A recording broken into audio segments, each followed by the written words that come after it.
My name is Marie Luise Lehner, and our film that is being shown in the forum section is called If You Are Afraid, You Take Your Heart Into Your Mouth and Smile. Schau, wenn ich wüsste, was man da einsetzen muss, dann hätte ich schon eingesetzt. Aber ich weiß es einfach nicht. Ja, nein! Das ist alles der ärgste Scheiß! Du kannst mir auch da einfach nicht helfen. Tu nicht so, als ob du wüsstest überhaupt, was man da irgendwo tun muss. Du kannst das einfach fucking nicht, weil du das nie gelernt hast, weil du nie auf einem Scheiß-Gymnasium warst. Okay? Ich habe keine scheiß Ahnung, was man tun soll und du kannst mir nie dabei helfen. Wirklich, das ist alles der ärgste Scheiß. Ich hasse das. Ich hasse das.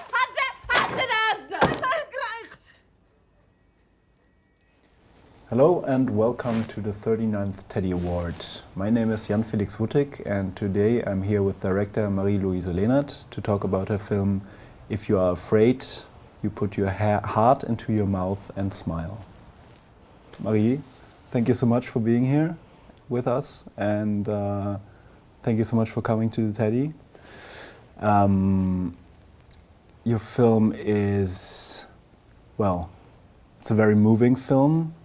It tells the story of Anna, who is coming to a new school. She's living with her deaf mother, and she meets Mara at school, and after that she goes through certain changes, not to spoil anything right now.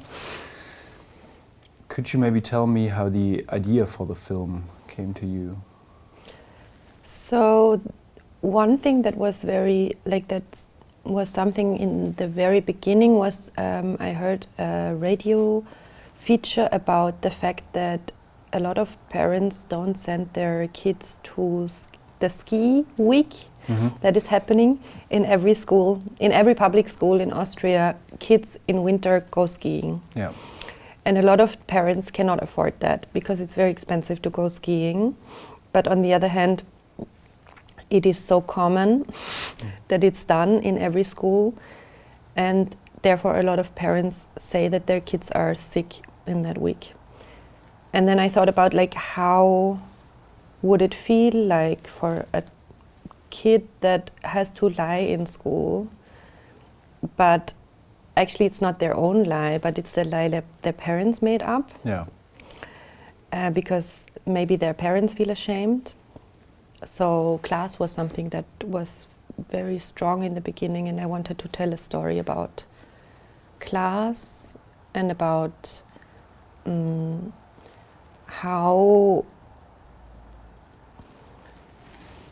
Anna learns how to feel ashamed after she moves to another school and another surrounding where everybody is a bit richer than she is. And I feel like this shame is nothing that actually comes from inside of her. She's a very strong character. Yeah. And I wanted to tell the story of how shame is being projected on you and about the process of getting rid of all the shame. Yeah. Exactly. Well, it's a very powerful moment when you're sitting at the table and her mother kind of calls off the ski weekend or the ski week, and she knows that basically there's a lie because she cannot go because just the funds aren't there to go there. But I would be more interested in sort of the character of Mara. That she meets and where she feels sort of drawn to a development that goes further into a different kind of direction, because Mara is quite special in the way she talks and the topics she talks about and the issues she raises. Could you maybe explain a little what significance Mara has in the story? I felt Mara in this school is already a kid that is not really fitting in so well with what is cool and what not. And also she comes from a feminist background, and her father is a trans character played by Daniel C. So there's a lot of knowledge she already has on feminism and queer topics. And also she lives in a surrounding that is a bit similar to the social housing block Anna comes from. So maybe we tell that she has a bit of a similar background. Maybe it's a bit different, but still they are closer to each other maybe than another kid's flat that we see in this film. So there is somebody who already doesn't fit in and already maybe is some type of idol in not wanting to cooperate with the system of how this school works, or how the cool kids work, or what everybody wears, because also everybody pretty much wears the same. And then Mara it is like that, sticks out with her clothes. So she's somebody who kind of doesn't give so much shit. How would you say that? It's fine. We are not centered. So she doesn't care so much, and so that is maybe like an idol function in the one hand, and then also there is some type of situation in between these that can be read as very intimate friendship, but can also be read as like a first feelings of attraction or love or queer awakening. Yes.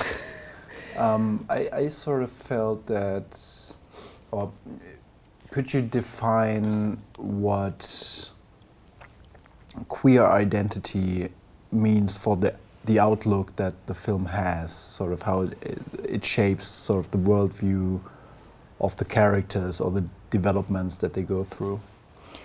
So something that is very present in this film is that there is a lot of queer side characters that are just randomly on the side of the street, and there's also not so much attention drawn to them, but I feel like different to other normal, what's it called, comparsen? Extras. They stick out somehow because it's not so usual to have like queer extras, but maybe this is also connected to like how this kid views the world, because we see the world through the eyes of Anna, who's our protagonist. Yes. So she has maybe like a lot of attention to queer characters, and then there's also in this world there's a lot of commentary in like musical scenes, but it's very not classical like a musical film. But there are scenes where the music where even the film kind of changes to be some type of music video, or it's edited in a more of a music video kind of style, and the lyrics of the songs are commenting on the subject. And the strongest commentary, I would say, because it's also like what the film ends on, is the fact that everybody, like a song that is made up from Leslie Feinberg quotes that are shown in the end of the film, because the kids stumble across a Leslie Feinberg interview on in the end, and there is like this song that is saying everybody has to have the right to control their own body, trans people as well as people who want to have abortion. And this is something that I love, like those two topics I think it's really great to bring them together, because they're also like right now in the political situation with all the right-wing parties all over the world, those topics are the first topics that are being addressed somehow concerning plus racist topics as well. Of course, but I felt it was great to bring them together, and also I was grateful to find this Leslie Feinberg quote within like one sentence put together those two themes, and it comes from the 90s, and it's exactly the same right now. It has lost none of its power, and none of its it fits the times that we live in very much so. Unfortunately so, basically, but it does. So the queer identity in this film that is being spoken about, I think, is an identity that within the sexual expression or within the sexual orientation just should be the one that's felt within. And I feel there's not really an answer in what Anna will do in her future with her own body, but only the message that she will have to be the only person to control it. Yes, very much so. I was going to touch on that because I felt also that the issue of self-determination is a very strong one in the film. We have that in the way Anna acts around at school, or what she's ashamed of, what she's afraid of, but also how Mara conducts herself. She's much stronger, she knows what she's about, and she knows what kind of shit she takes and doesn't take. And also in that quote that we have. But I was going to ask you about the soundtrack specifically. How did you choose the songs? Because they very much stand out in a positive way, of course. Yeah. So I myself also play in a feminist punk band. I don't know if you know. I do. And there is this cool thing in Vienna that there is a very well interconnect queer feminist music scene. So those are all songs from people that I know personally and that I'm friends with, and that are mostly also queer musicians. This is the one thing, so it feels like bringing together a lot of community on the score. Yeah. And also I fell in love with the idea to have this this way of speaking as a director's voice that is somehow hidden as well. Yeah. And then I was very grateful that we could use these Tami T songs, who's an exception, and not from Viennese music scene, but I'm a huge fan of her work, and it felt so fitting within this setting. And I had already used one song of hers in a short film, so we already were in contact, and she was very, very nice and open to collaborate. Beautiful. Yeah, I felt that the soundtrack is really powerful in the film. Be it that it kind of, it sort of forms an agenda sometimes, and shows it very much kind of holds a mirror up to you and says, okay, this is what the scene is about. Like, listen to the lyrics, basically. But it also kind of has that sort of meta layer of you kind of bringing in your own kind of musical background, in a sense. I think it's, in making films, it's always the question, how can I stand up to my political values, and how can I fight for things within a film without being too much preaching something. And I felt like music in this moment was something for me, how I felt I could do it, but in a hidden way, or in a more of poetic ways. Sometimes it's not completely clear what the lyrics could mean different things, because it's also like poetry. Yeah. And since it's being subtitled all the time, because the film is also accessible for deaf people, so we will always screen it with German subtitles, like in the German-speaking countries, and now we have it with German and English subtitles at the Berlinale. And I think this also gives more attention to the lyrics of the songs, which I think is kind of helping. Yeah, I was also going to touch on that.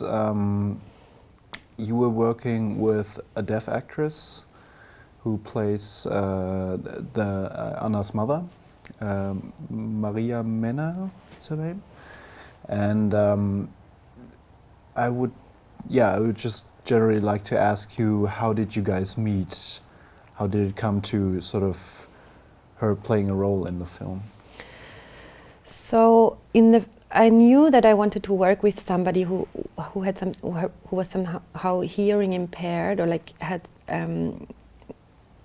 I didn't know that I was looking for somebody who was deaf in the first place, but I thought of some other woman that I know who is wearing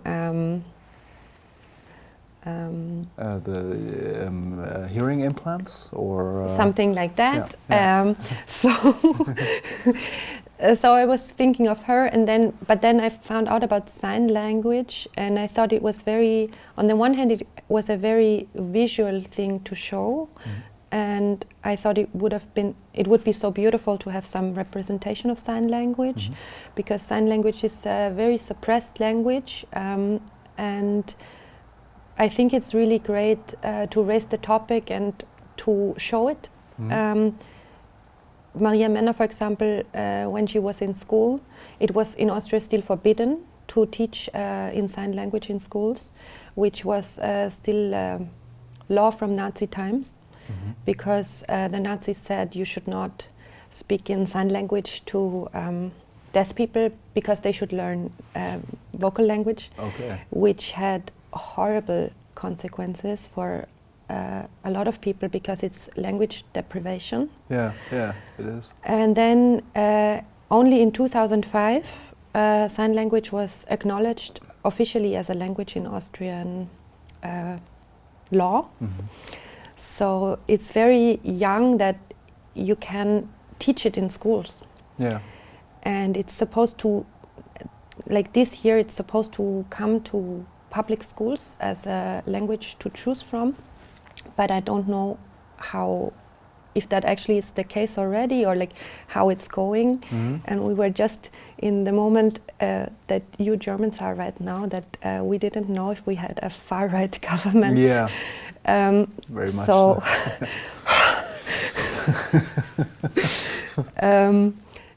We probably, hopefully, have a brighter future than it just looked like. Yeah. Which also will, for sure, I think for sign language and in general for every type of like accessibility, it will be better. Yeah, and it's kind of amazing that you have that in the film. That it's kind of like a, you know, at the sort of cutting edge, bringing that into the film, which is also a political statement of a development that is so recent. I mean, 2005 for enabling sign language. That's not a long time. Yeah. Really. Yeah. It was forbidden until I think 1986. So our actress, when she went to school, she was lucky because her teacher would break the law with signing for her. Yeah. Wow. Okay. That sounds like, you know, la résistance. It makes you kind of think of those levels of sort of suppression that you have in society, even in society that is supposed to be democratic and not totalitarian at all. Yeah, and in times where the far right is getting so strong, we really have to stick together. And as during Nazi times, queers as well as disabled people were suppressed in such a bad way, we still have to, you know, like come together and like be in solidarity with each other to be able to fight against. Yes, unite. That's the slogan of our times. Yeah, very much so. Yeah. I would just ask you sort of now for the last question to sort of, could you say what the development of Anna is throughout the film, like what she encounters? I mean, we don't want to spoil the ending for anybody, but sort of the problems she faces in the beginning and what she sees and how she deals with them, how her worldview kind of changes in a way. Yeah.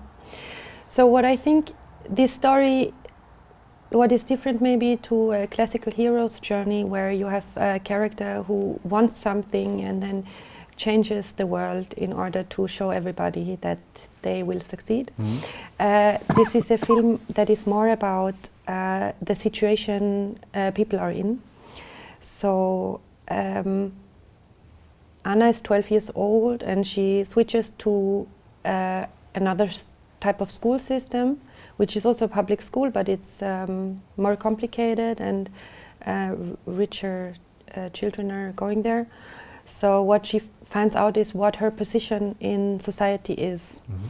And what she struggles with is to find her own identity within this system, because the first thing that she experiences is shame for herself, but also for her mother, who's deaf, and also a single mom, and also like ashamed of her, like the way she lives or like what she wears, and then really what the film is about is like coming together, being in solidarity, also like finding this other kid that is also deciding not to fit in, and yeah, finding back to pride and being proud for who she is and where she comes from, and like being also able to stand up for herself. Yeah, and this kind of idea of sort of re-evaluating what you thought you were what you thought your life was about, or was it what was important to you, and kind of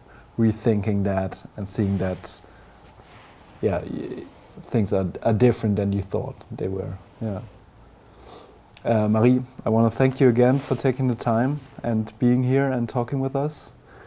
And I want to wish you all the best. Thank you. For the premiere of the film and Thank you. For the rest of the Berlinale. Thank you, I'm so excited. Our pleasure.